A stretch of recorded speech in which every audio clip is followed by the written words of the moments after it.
कर्पूरगौरं करुणावतारं संसारसारम्। ओम शिवाय, जय माता दी। पुनः स्वागत है आप सभी का। चलिए हमारा विषय ले लेते हैं। अक्टूबर महीना मिथुन राशि के जो जातक हैं उनके लिए कैसा रहेगा। सबसे पहले गोचर समझ लेते हैं। सूर्य, मंगल, बुध, बृहस्पति, शुक्र और शनि के विषय में। सूर्यदेव 16 अक्टूबर 2024 दिन सोमवार को प्रातः 7:52 तक कन्या राशि में रहेंगे, 6 नंबर में रहेंगे।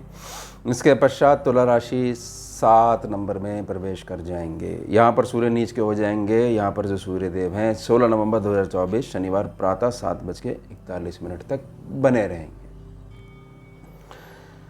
मंगल 20 अक्टूबर 2024 दिन रविवार को दोपहर 2:46 पर कर्क राशि में प्रवेश कर जाएंगे और नीच प्रभावी हो जाएंगे। 2 प्लैनेट सूर्य और मंगल दोनों नीच प्रभावी। बुध 2 मेजर अपडेट्स हैं। पहला है 10 अक्टूबर 2024 सोमवार को दिन में ही 11:25 पर तुला राशि 7 नंबर में प्रवेश करेंगे और 29 अक्टूबर 2024 दिन मंगलवार रात्रि 10:44 पर वृश्चिक राशि में प्रवेश करेंगे। 10 अक्टूबर का भी मेजर अपडेट है और महीने के एंड में भी नवंबर से पहले जो है, शुरुआत से पहले 29 तारीख को पुनः जो है आगे मूव करेंगे। देवगुरु बृहस्पति वक्री होने जा रहे हैं एक लंबे समय के लिए। 9 अक्टूबर 2024 दिन बुधवार दोपहर में 12:33 पर वृष राशि में ही बैठे रहेंगे। जहां बैठे हुए हैं वहीं पे बैठे बैठे वक्री हो जाएंगे और उसके पश्चात 4 फरवरी 2025 दिन मंगलवार को दोपहर 3:09 पर पुनः मार्गी होंगे। वक्री अवस्था की जो एक कुल अवधि है लगभग 119 दिनों की बनी रहेगी, मान्य रहेगी। शुक्रदेव 13 अक्टूबर 2024 दिन रविवार को प्रातः 6:08 पर वृश्चिक राशि 8 नंबर में प्रवेश करेंगे और 7 नवंबर 2024 दिन थर्सडे गुरुवार बृहस्पतिवार को रात्रि 3:39 तक बने रहेंगे।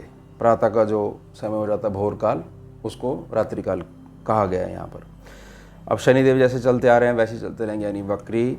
और इनकी अवधि जो है 30 जून 2024 को रविवार का दिन था, रात्रि 12:35 पर वक्री हो गए थे और 15 नवंबर 2024 दिन शुक्रवार को शाम के समय, सांझ के समय 7:51 तक ये वक्री बने रहेंगे। इसके पश्चात जो है इससे बाहर आएंगे। तो वक्री स्वभाव की कुल अवधि जो है शनिदेव के लिए 139 दिनों के लिए बनी रहेगी। हर साल वक्री होते हैं, ये ध्यान रखिएगा। तो मिथुन राशि अक्टूबर का महीना कैसा रहेगा इस पे चर्चा कर लेते हैं। बड़े मेजर अपडेट्स हैं। सूर्य मंगल नीच के, देवगुरु बृहस्पति वक्री, शनि पहले से वक्री चल रहे हैं। प्रार्थना रहेगी, छोटी सी बात है, इसको समझ लीजिएगा। नाम से कोई भी राशि नहीं होती है। चंद्रदेव आपकी कुंडली में जहाँ बैठे हुए हैं, अगर वहाँ पर 3 नंबर लिखा हुआ है तो ये मिथुन राशि के जातक हो। नाम से कोई राशि नहीं होती है। आपको अपनी चंद्र राशि पता होनी चाहिए। अब इस कुंडली को ध्यान से समझिएगा और बहुत अच्छे समझने के लिए आपके पास अपनी निजी कुंडली तो होनी ही चाहिए, चंद्र कुंडली होनी चाहिए और जीवन साथी है गृहस्थी में हो तो आपके पास अपना नवमांश भी होना चाहिए, तभी अच्छे प्रकार से समझ पाओगे। लगन का जो स्वामी है वह है बुध और बुध जो है 4th सेक्शन से 5th सेक्शन में जाएगा, 5th सेक्शन से 6th सेक्शन में जाएगा। जब यह 4th सेक्शन में बैठा हुआ है तो यह उच्च प्रभावी है, लेकिन केतु के साथ में बैठा हुआ है, ये ध्यान रखिए। यानी धन संचय दोष, यानी जो कुछ भी कर रहे हो वह घर में ही आपके सुखों पे ही खर्च हो रहा है या ज़बरदस्ती खर्च करवाया जा रहा है। यानी जो धन संचय दोष जो लगा हुआ है, यानी पैसा जो है वह आ तो रहा है, दाल रोटी चल रही है, लेकिन कोई मेजर खर्चा अगर करना है तो उसके लिए बहुत ज़्यादा सोचना पड़ रहा है। इससे आज़ादी मिल जाएगी। कब मिल जाएगी? जब बुधदेव जो आगे मूव करेंगे 5th सेक्शन में।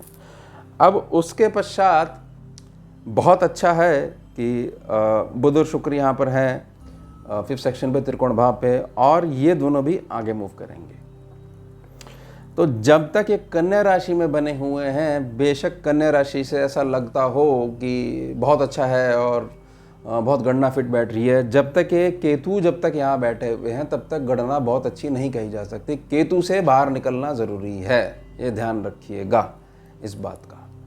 तो उसके पश्चात आप ये कह सकते हो कि हाँ, बुध से रिलेटेड हमारे को लगन के जो ताकत मिलनी चाहिए वो मिलनी शुरू हो जाएगी। सेकंड हाउस जो है, सेकंड हाउस पे मंगल नीच के बैठे हुए हैं, और मंगल जो लगन भाव पे बैठे हुए हैं, तो बहुत अच्छी बात है कि कर्म में आप बहुत ज़्यादा विश्वास रखते हो, बहुत सत्यवादी हो, लेकिन ये युग कलयुग चल रहा है। आपके उस परिश्रम का कोई फ़ायदा नहीं है कि जहाँ पर उंगली टेढ़ी करके ही घी निकलना है और वहाँ पर आप अपना बल दिखा रहे हो कि हमारी उंगली सीधी उंगली है, देखो कितनी अच्छी बात है। कुछ नहीं होने वाला। तो थोड़ा सा अपना मस्तिष्क भी चलाना सीखिए। बहुत ज़्यादा भोले हो, वह भोले के साथ साथ उत्तम बुद्धि, उत्तम मस्तिष्क का प्रयोग करना भी आना चाहिए। और ये बहुत जल्दी जो विश्वास कर लेते हो, भावना बह जाते हो, इससे थोड़ा सा बाहर आइएगा। इसी के लिए देवगुरु बृहस्पति वक्री हो रहे हैं, डंडा पकड़ा रहे हैं कि देखो इसकी भी आवश्यकता पड़ सकती है, कभी भी पड़ सकती है। ट्रेनिंग ले लो, जब पड़े तो खूब चलाओ, ज़रूरी है। धर्म की बात आ गई है।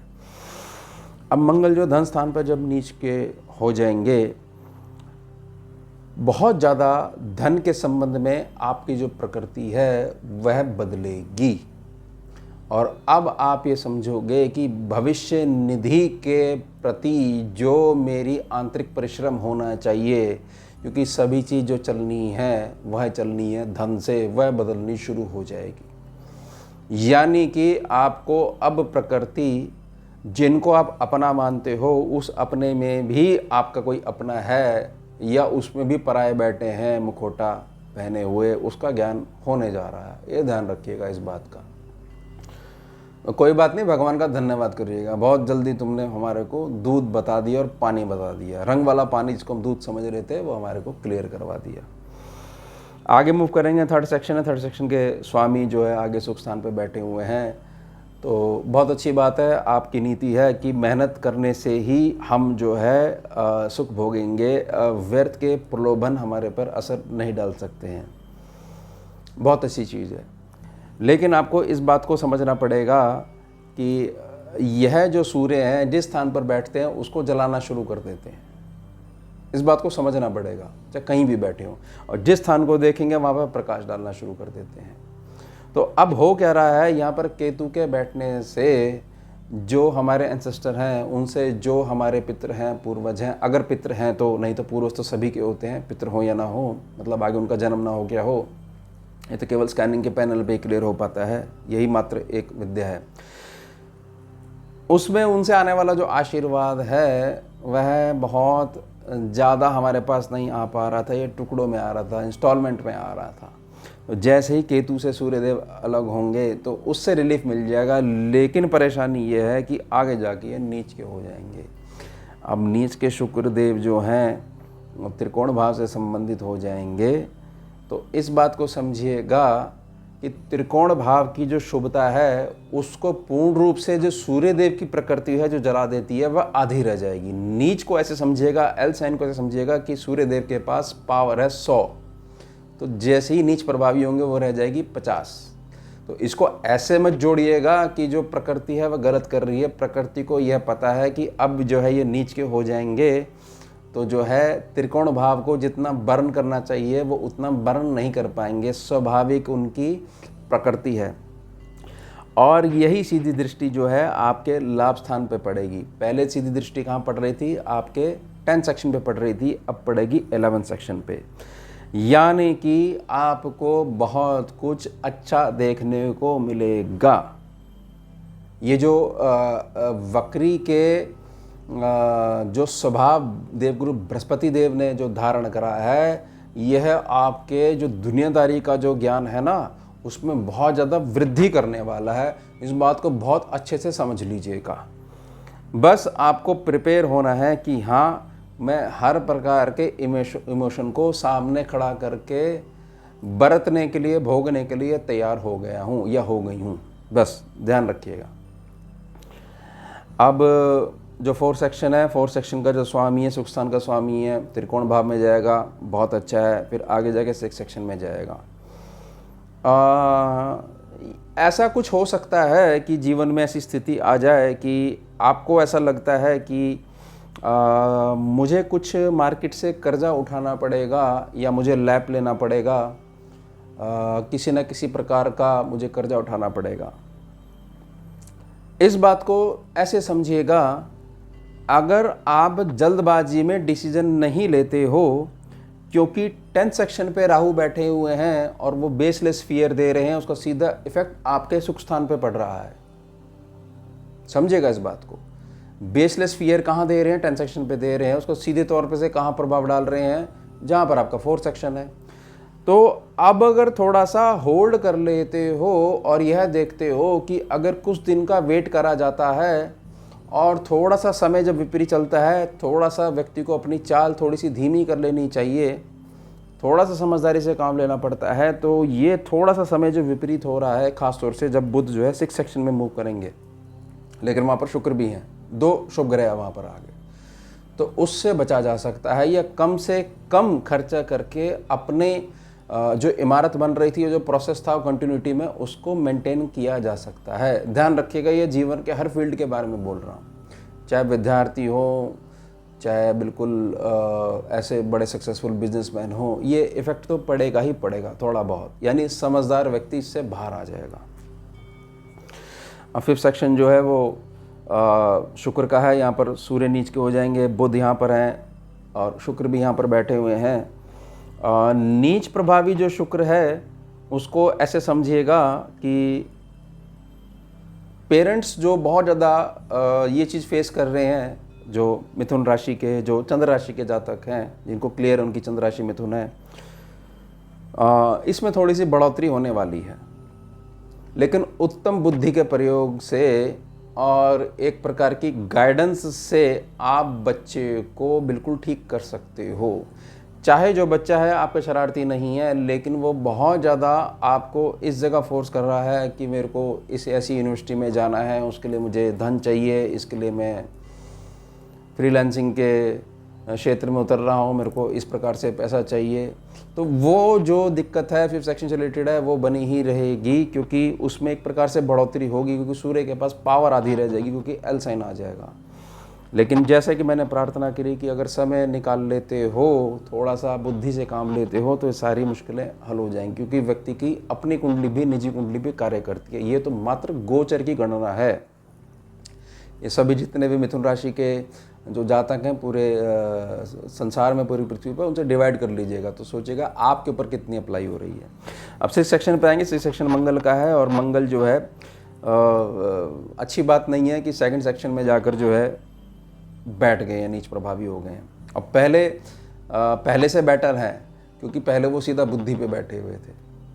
तो उससे बाहर निकलने के लिए अब ये जो सिचुएशन है, उसके लिए धन आना शुरू हो जाएगा। बस आपको समझना पड़ेगा कि मेरे को किस तरीके से धन निकालना है। तो 6th सेक्शन की मजबूती बनी रहेगी, क्योंकि जो 2 मेजर जो प्लैनेट हैं, बुध और शुक्र, इनकी सौम्यता, इनकी शुभता भी इस सेक्शन पे असर डालेगी। और ये दोनों मेजर प्लैनेट जो हैं सीधे तौर पर किसको देखेंगे? आपके 12th सेक्शन को देखेंगे, जहाँ पर गुरुदेव वक्री होकर बैठे हुए हैं और वो पुनः वापस दृष्टि डाल रहे हैं। समझिएगा इस बात को। तो यहाँ पर निर्णायक स्थिति क्या रहेगी कि बिल्कुल संभल के चलना है। ये समय जो है जिसमें सूर्य और मंगल 2 मेजर प्लैनेट जो है नीच के हो गए हैं, तो सूर्य और मंगल को स्कैनिंग में बोला जाता है गुरु शिष्य परंपरा। तो गुरुदेव के पास भी काफ़ी सारे अधिकार हैं, वो भी गए और उनसे जो शिक्षा ले रहा है, मंगल जो शिक्षा ले रहा है, वो शिक्षा भी उसको आधी आएगी। और दोनों के साथ में बैठने से जो मजबूती मिलती है पूरी पर्सनालिटी को, वह थोड़ी सी वीक हो रही है। तो इसलिए अब गुरुदेव वक्री हो गए हैं, वो सबको भी पूरी कर देते हैं। गुरुदेव वक्री होना मतलब ये है कि किसी को बहुत ज़्यादा अगर आप दुखी करो ना, और वो जो पहले आपसे डरता था और उस डर का फ़ायदा उठा के आप उसको और दुखी करते थे, अब उसका डर निकल गया, क्योंकि आपने इतना ज़्यादा डरा दिया कि अब उसका डरना बंद हो गया। अब उसने उठा लिया डंडा, अब वो बताएगा डराया कैसे जाता है। तो बस इसको समझ लीजिएगा, ये गुरुदेव वक्री हो रहे हैं, तो ये फ़र्क पड़ने वाला है बस। बाकी मुख्य आपकी लगन कुंडली रहेगी, आपकी निजी कुंडली क्या कहती है। आगे जो है 7th सेक्शन पे आएंगे। 7th सेक्शन के स्वामी वक्री हो गए हैं। अटका हुआ पैसा आपका है बिजनेस में बहुत ज़्यादा वो हो रही है, या गृहस्थी में आपको कुछ ऐसे निर्णय लेने पड़ते हैं कि अगर मैं ले लूँगा तो इसका इफ़ेक्ट क्या पड़ेगा, लेकिन लेना चाहिए, धर्म की बात है, वो सारी चीज़ें ठीक होने वाली हैं अब, क्योंकि यहाँ का जो प्लैनेट है वो वक्री होके बैठ गया और खर्चे में बैठ गया, तो वो वक्री के फल जो है पूरे लागू करेगा। तो स्वाभाविक तौर पर जो 10th सेक्शन है और 7th सेक्शन है वो देवगुरु बृहस्पति की वजह से एक्टिवेट होंगे ही होंगे, ध्यान रखिएगा। तो ज़्यादा चिंता करने की ज़रूरत नहीं है। और मासिक आय जो है, अगर ये स्थिति बन गई कि खर्चा कैसे चलेगा, बहुत आराम से चलेगा, बहुत बढ़िया चलेगा, ध्यान रखिएगा, बस प्रिपेयर रहिए आप। वो लेसन लर्न करने के लिए देवगुरु बृहस्पति आपको सिखाना चाह रहे हैं, बहुत लंबे समय तक बने रहेंगे। फरवरी में जाके जो है फिर जो है पुनः वो अपने मूल स्वभाव में आएंगे, बहुत फ़ायदा मिलेगा इसका आपको। 8वें सेक्शन का स्वामी 9th सेक्शन में बैठा हुआ, वक्री होके बैठा हुआ है। इस बात को ऐसे समझिएगा कि लॉन्गेविटी का मतलब समझिएगा कि आने वाले भविष्य में आपका भाग्य आपका पूरा साथ देगा ही देगा, इस बात को ध्यान रखिएगा। लॉन्गेविटी का मतलब सिर्फ और सिर्फ लगाइएगा कि आने वाले समय में भाग्य आपका इंतज़ार कर रहा है। इसलिए किसी भी प्रोजेक्ट पे अगर आप काम कर रहे हो तो भविष्य को ध्यान में रखकर ही काम करिएगा, क्योंकि आप लंबी रेस के घोड़े हो, तो लंबी रेस का घोड़े को पता होता है कि कहाँ पर स्पीड का बूस्ट देना है। शुरू में दे देगा तो कंटिन्यूटी नहीं हो पाएगी, इसलिए जहाँ पर पुश करना है वहीं पर पुश करता है और रेस जीत जाता है। बस इस बात का ध्यान बना के रखना है। अब भाग्यस्थान के स्वामी भाग्य पे बैठे हुए, वक्री होके बैठे हुए हैं और सीधे तौर पर किसको देख रहे हैं, मेहनत के सेक्शन को देख रहे हैं, जहाँ पर 5 नंबर पड़ता है, सिंह राशि का स्थान पड़ता है। अब इस बात को समझिएगा कि यहाँ से बैठकर ही आपके लाभ स्थान को भी देख रहे हैं, प्लस जो प्लैनेट वक्री है तो कुंडली की स्कैनिंग में ये मेजर रूल है कि उसके पास द्वादश भाव को देखने की दृष्टि आ जाती है। तो सीधे तौर पर मेहनत, भाग्य, आने वाला भविष्य और लाभ। शनिदेव वक्री का मतलब आप यहाँ पर केवल यह लगाइएगा कि आपको जो आपके आसपास का माहौल है, आपके आसपास का एनवायरनमेंट है, इससे बाहर निकल के लाभ आपका इंतज़ार कर रहा है, भविष्य आपका इंतज़ार कर रहा है, आपके द्वारा करी गई मेहनत है वो आपको बाहर ले जाना चाह रही है। इन गुणों को पहचानते हुए आगे बढ़ना शुरू कर दीजिएगा बस। यानी कि आपके आसपास वाले लोगों से संभवतः मदद कम मिलेगी, बाहर का क्षेत्र आपका इंतज़ार कर रहा है, बाहर की तरफ मूव करिएगा, बहुत कुछ अच्छा हो जाएगा। अब 10th सेक्शन जो देवगुरु बृहस्पति का है वो द्वादश भाव में जाकर वो हो गए हैं। कर्म क्षेत्र की जितनी भी परेशानी है वो आपकी छू मंतर होने वाली है। कर्म क्षेत्र पे दुखी होकर अब जो है देवगुरु बृहस्पति वक्री हो गए हैं, यानी फडअप हो चुके हैं। और अब जो राहु ने एक स्थिति बना रखी थी बेसलेस फियर की, और उससे पूरा घर परेशान हो रखा था, सुख स्थान पर बहुत ज़्यादा एक प्रकार की ग्रहण दृष्टि राहु देव की जो पड़ रही थी। हालांकि शनिदेव जब वक्री होते हैं तो राहु की पावर में थोड़ा सा संतुलन आता जाता है, केवल स्कैनिंग की विद्या में। तो अब देवगुरु बृहस्पति ने उठा लिया है कि अब तुम भ्रम पैदा करके दिखाओ। अब जो मेरा बच्चा है या मेरी बच्ची जो है उसको जो तुमने भ्रम में ये नचा के रखा हुआ है इतना लंबे समय हो गया है, अब मैं बताता हूँ कि तुम्हारा इलाज क्या, तुम्हें ठीक कैसा किया जाता है। यानी कर्म क्षेत्र 10th हाउस से रिलेटेड जो भी चीज़ है वह ठीक होने वाली है। अगर यहाँ पर किसी के यहाँ ये दिक्कत चल रही है, क्योंकि ये 3 नंबर है, मिथुन राशि है, तो ये पितरों और पूर्वजों की समस्या चलती रहती है। तो देवगुरु बृहस्पति ऐसे मानक पैदा करने वाले हैं कि वो सब के सब भी बिल्कुल ठीक हो जाएंगे। यानी आपका जो हक, आपका आशीर्वाद, आपके कुल को जो मिलना चाहिए वो भी सीधे तौर पर प्राप्त होगा, बगैर किसी टर्म एंड कंडीशन के। यह बात ध्यान रख लेगा, ये होने वाला है। 11th सेक्शन के ऊपर बात करते हैं। 11th सेक्शन के स्वामी 2nd हाउस पे बैठे हुए हैं और आधी पावर उनकी जा चुकी है। इसका मतलब ये है कि आपको यह चीज़ समझना पड़ेगा कि धन के संबंध में, लाभ के संबंध में आपको अपना जो परिश्रम है उसको थोड़ा सा बढ़ाने की आवश्यकता है, क्योंकि यही प्लैनेट सीधे तौर पर 8th सेक्शन को देख रहा है, शनि के सेक्शन को देख रहा है। यानी आने वाले भविष्य में यह जब तक यहाँ पर ये बने रहेंगे मंगल देव, तब तक आपको मेहनत करवाएंगे और उसका आधा फल आपको देंगे अभी वर्तमान समय में और आधा फल आपको भविष्य में देंगे। आपका जोड़ना उन्होंने शुरू कर दिया है। केवल आपको अपनी सोच पॉजिटिव रखनी है, आपको माहौल ऐसा रखना है कि मुझे नेगेटिव सोचना ही नहीं है। बिल्कुल क्लियर है, मैं मेहनत करूँगा, सही ढंग से चलूँगा, मेरे कर्म ठीक होंगे, मुझे रिजल्ट मिलेगा ही मिलेगा। उसके पश्चात आ जाइए 12th सेक्शन पे आ जाइए। इसके स्वामी की भी 5th सेक्शन से आगे मूव करेंगे और 12वें भाव का स्वामी, 6ठे भाव का स्वामी, 8th भाव का स्वामी। देखिए स्कैनिंग में एक बहुत अच्छा नियम है और इसको बहुत ज़्यादा मैं समझाता हूँ जब मेरे पास स्कैनिंग की कॉल आती है। 6th हाउस, 8th हाउस और 12th हाउस, इसके स्वामी अगर इन्हीं सेक्शन में बैठे हुए हैं या आपस में सेक्शन बदल के बैठे हुए हैं, केवल 6th, 8th और 12th, यानी कि 6th वाला 6th में है, 8th में है या 12th में है, 8th वाला 8th में है, 6th में है, 12th में है, 12th वाला 12th में है, 6th में है, 8th में है, तो राजयोग है। लेकिन राजयोग ये निकलेगा कैसे? राजयोग निकलेगा कूटनीति से, डिप्लोमेसी का सहारा लेना पड़ेगा। जिसको मीठा सुनना पसंद है उसको मीठा सुनाने की कला आपके अंदर आनी चाहिए। जहाँ पर डंडे से काम चलता है वहाँ डंडा उठाना आपको आना चाहिए और राजयोग आपका फलित हो जाएगा, खोल लोगे। ये मूल गणना दे रहा हूँ, मूल मंत्र दे रहा हूँ, उसको पहचान जाइएगा। अब समझिएगा कि जो 12th सेक्शन है, 12th सेक्शन के स्वामी जो शुक्र हैं, बैठ के कहाँ पर बैठ गए? 6th सेक्शन में बैठ गए और वहाँ पर जो है गुरुदेव जो हैं, देवगुरु जो बृहस्पति हैं, वो क्या हो गए? वहाँ पर वक्री हो गए। तो अब जो है ये निर्णय लेने का समय है कि हमारे को करना क्या है।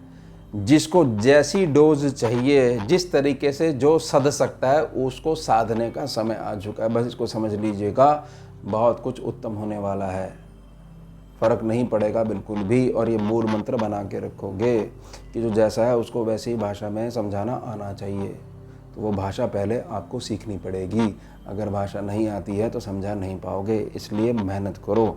यही मंगल संदेश देना चाह रहे हैं धनस्थान पे बैठ के। बस और पॉजिटिव सोचा करो और इस मूर्खता के भ्रम से बाहर आ जाओ कि नाम से कोई राशि होती है। कोई राशि नहीं होती, कोई कॉन्सेप्ट नहीं है। चंद्र राशि है ये, जहाँ चंद्रमा बैठे हैं वहाँ पर 3 नंबर लिखा हुआ है, तो बहुत ज़्यादा आपको लाभ मिलेगा। नहीं तो भ्रम में घूमते रहोगे। फल तो तभी असर करेगा ना जब आप वो हो। आपके बारे में जो आपने नाम जो मर्जी रख लिया, कैसे राशि हो जाएगी? 2 नाम रख लिए तो कौन सी राशि हो जाएगी? 3 नाम रख लिए तो कौन सी राशि हो जाएगी? तो मैं हर बार प्रार्थना करता हूँ। तो ये हो गई हमारी मासिक राशिफल, ये हो गया हमारा वर्तमान विषय। अब मिलते हैं आपसे अगले भाग में नए विषय के साथ। जुड़िए और जोड़िए। ओम शिवा जय माता। भुजगेन्द्रहारं कर्पूरगौरं करुणावतारं